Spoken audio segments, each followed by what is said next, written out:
Hello guys. आज की story में हम बात करेंगे उस डिफरेंट पाथ के बारे में जो गोकू टूर्नामेंट के एंड के तुरंत बाद चूज करेगा। तो हमें सपोर्ट करो एक लाइक के साथ और चैनल को सब्सक्राइब करना मत भूलना ताकि ऐसी और स्टोरीज आप तक पहुंचती रहें। और चलिए स्टार्ट करते हैं।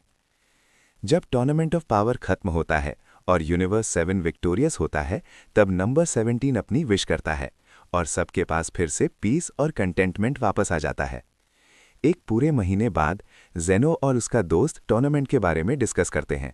दोनों ही गोकू की एबिलिटीज देखकर और भी ज्यादा एक्साइटेड हो जाते हैं और एक आइडिया सजेस्ट करते हैं ग्रैंड प्रीस्ट को। जेनो कहता है, तुम्हें पता है गोकू कितना स्ट्रांग हो गया है और मुझे उसे और पावरफुल देखने की और भी ज्यादा एक्साइटमेंट हो रही है। क्यों ना हम उसे विस के इंस्टेड तुम्हारी सुपरविजन में ट्रेन कराएं। हम सोच रहे हैं कि उसे अपने पास एक हाई पोजीशन दे दी जाए। ये सुन के ग्रैंड प्रीस्ट अपसेट हो जाता है।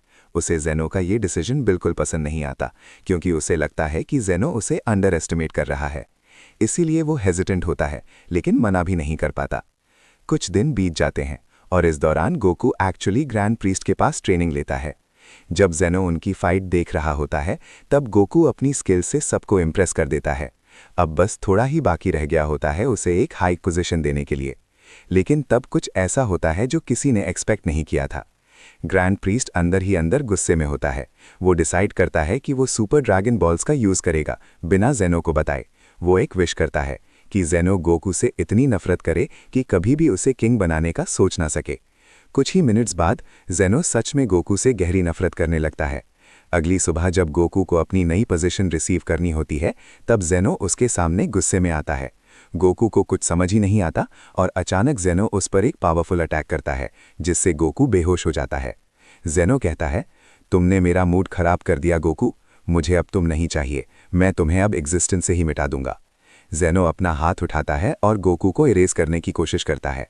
वहीं पर ग्रैंड प्रीस्ट एक ईविल स्माइल के साथ खुद से कहता है, हाँ यही तो मैं चाहता था, अब मैं ही पूरी एग्जिस्टेंस पर रूल करूंगा। तभी गोकू को एक अजीब जगह भेज दिया जाता है जिसे वॉइड वर्ल्ड कहा जाता है। गोकू खुद से कहता है, ये क्या है, मैं कहाँ हूँ, मैं यहाँ कैसे आया? और उसके दिमाग में एक के बाद एक कई सवाल उठने लगते हैं। वो वहां लगभग एक हफ्ते तक बिना किसी शेल्टर के रहा, तब तक जब उसकी मुलाकात एक अजीब से बीइंग से हुई जिसका नाम जूलिया था। तुम कौन हो और यहाँ क्या कर रहे हो? गोकू ने पूछा। जूलिया बोली, मेरा नाम जूलिया है और मैं यहाँ मिलियंस ऑफ ईयर्स से हूँ। गोकू हैरान हो गया, क्या तुम यहाँ अकेली कैसे जिंदा रही इतने सालों तक? जूलिया ने समझाया, मैं भी एक्चुअली जीनो के द्वारा इरेज की गई थी। जो भी इरेज होता है उसे इस जगह भेज दिया जाता है। यहाँ का टाइम रियल वर्ल्ड से अलग है और यहाँ रहने के लिए ना खाने की ज़रूरत है ना पीने की। तुम इसे एक पनिशमेंट समझ सकते हो उन सब के लिए जो इरेज किए गए हैं। गोकू शौक में बोलता है, इसका मतलब मैं सबको हमेशा के लिए छोड़ दूंगा, लेकिन मुझे समझ ही नहीं आ रहा कि मेरे साथ ये सब क्यों हो रहा है। जूलिया कहती है, पहले मैं तुम्हें अपने बारे में बताती हूँ। फिर जूलिया अपना हाथ गोकू के सर पर रखती है और अपनी मेमोरीज उसके अंदर ट्रांसफ़र कर देती है।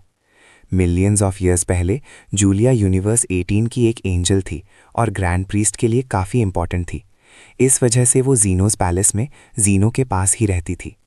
लेकिन एक दिन जीनो की मदर को जेलसी होने लगी क्योंकि जीनो जूलिया में ज़्यादा इंटरेस्ट लेता था। जूलिया काइंड और मॉरल थी और शायद इसी वजह से ये सब हुआ। जेलसी के चलते जूलिया और जीनो की मदर के बीच वॉर शुरू हो गया और ये बैटल एंड हुआ जीनो की मदर की हार के साथ। इससे गुस्से में आकर जीनो ने दोनों को, जूलिया और अपनी मदर को, इरेज कर दिया। तब से जूलिया वॉइड वर्ल्ड में रह रही है। ये सब देखकर गोकू शॉक हो गया और उसे डर लगने लगा कि शायद वो भी हमेशा के लिए यहीं फंस जाएगा। जूलिया एक बहुत ही काइंड एंजल थी। उसने गोकू की हेल्प करने का सोचा, स्पेशली क्योंकि गोकू की एक फैमिली है जिसे प्रोटेक्ट करना ज़रूरी है। उसने गोकू को सजेस्ट किया कि वो यहाँ सालों तक ट्रेनिंग करे और फिर वो अपनी स्ट्रेंथ सैक्रिफाइस करेगी ताकि दोनों मिलकर इस वर्ल्ड में एक होल बना सकें और बाहर निकल सकें। लेकिन इसके लिए गोकू को हज़ारों साल तक ट्रेनिंग करनी पड़ेगी ताकि वो जीनो और ग्रैंड प्रीस्ट को सरपास कर सके। गोकू ने वहाँ बहुत लंबा टाइम स्पेंड किया और बाहर की दुनिया में ये सिर्फ कुछ घंटों के बराबर था। आखिरकार गोकू की ट्रेनिंग कंप्लीट हो गई। उसने खुद से कहा, अब मैं आ रहा हूँ जीनो, तुम और वो प्रीस्ट दोनों अपने किए पर रिग्रेट करोगे। जूलिया ने कहा, चलो गोकू, तुम्हें मेरी पावर लेनी होगी, मुझे अब इसकी ज़रूरत नहीं है, तुम मुझसे ज़्यादा डिज़र्व करते हो जीना।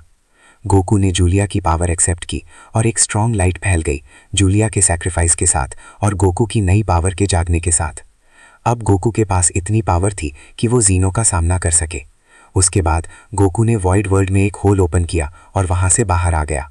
वो सीधा जीनोस पैलेस पहुँच गया और जीनो के सामने गुस्से भरे चेहरे के साथ खड़ा हो गया। जीनो शॉक हो गया, तुम वापस कैसे आ गए और सिर्फ एक दिन ही तो हुआ है।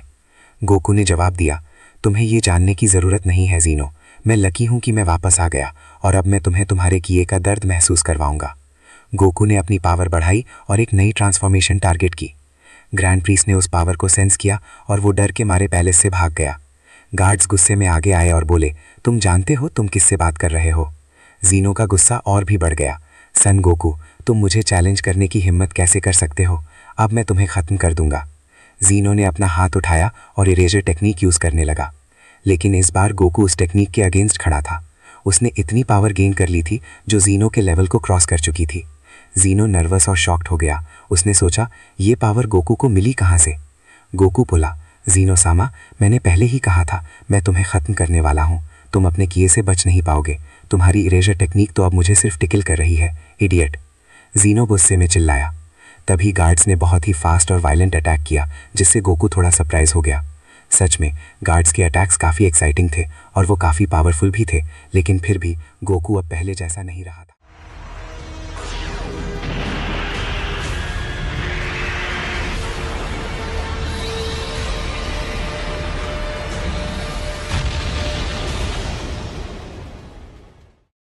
लेकिन गार्ड्स गोकू को हरा नहीं पाए। एक ही पावरफुल अटैक में गोकू ने उन्हें उड़ा दिया और वो जमीन पर पड़े रॉक्स से टकरा गए। गोकू ने गुस्से में कहा, अब क्या सोचते हो जीनोसामा, तुम्हारी मौत का वक्त आ चुका है। गोकू ने सीधा जीनो पर अटैक किया और उस पर कई पावरफुल ब्लोज बरसा दिए। इससे जीनो को फाइट में काफ़ी प्रॉब्लम होने लगी। अब क्लियरली दिख रहा था कि गोकू अपने ओपोनेंट से काफ़ी सुपीरियर है, यहां तक कि अब उसे एग्जिस्टेंस का सबसे पावरफुल बीन कहा जा सकता था। जीनो गुस्से में उठता है और कहता है, मैं अभी तक सिर्फ तुम्हारी स्ट्रेंथ टेस्ट कर रहा था गोकू, अब तैयार हो जाओ असली पावर के लिए। जीनो ने अपनी पावर रिलीज की और पूरी एग्जिस्टेंस हिलने लगी। हर जगह के बीइंग्स डर गए, उन्हें लगा कि शायद सब कुछ खत्म होने वाला है।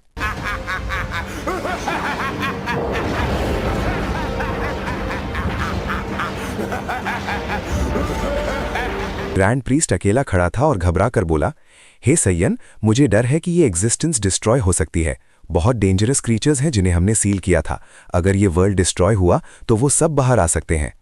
तब तक जीनो की ट्रांसफॉर्मेशन कंप्लीट हो चुकी थी, उसका फॉर्म पूरी तरह चेंज हो गया। अब दिखाओ अपनी असली स्ट्रेंथ गोकू, जीनो ने कहा। जीनो ने अपना हाथ उठाया और गोकू पर अटैक किया, लेकिन कुछ भी नहीं हुआ। गोकू ने जीनो की एक्सपेक्टेशंस को क्रॉस कर दिया था। जीनो ने फिर से अटैक किया, इस बार मिलियंस ऑफ ब्लोस के साथ।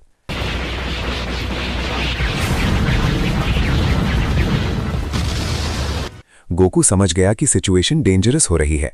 उसने भी अपनी पावर और बढ़ा दी और जोर से चिल्लाया। फिर भी एक मोमेंट ऐसा आया जब जीनो को अपर हैंड मिल गया। उसने गोकू को एक इतना स्ट्रांग ब्लो दिया कि गोकू हेवीली ब्लीड करने लगा। कुछ देर बाद जीनो भी काफी थक गया। उसने डिसाइड किया कि वो इस फाइट को एक ही फाइनल अटैक से खत्म करेगा। उसने अपनी पावर को मैक्स लेवल पर ले गया। अब उसका बॉडी और भी पावरफुल हो चुका था, जो गोकू को डिफीट कर सकता था। लेकिन गोकू भी रेडी था। उसने डिसाइड किया कि वो अपनी फुल पावर से फाइट बैक करेगा। उसने अपनी फेमस टेक्निक यूज की, कामेहामेहा, और उसका इंटेंशन था जीनो और उसके पैलेस को कंप्लीटली डिस्ट्रॉय कर देना। फाइट अपने पीक पर पहुंच चुकी थी।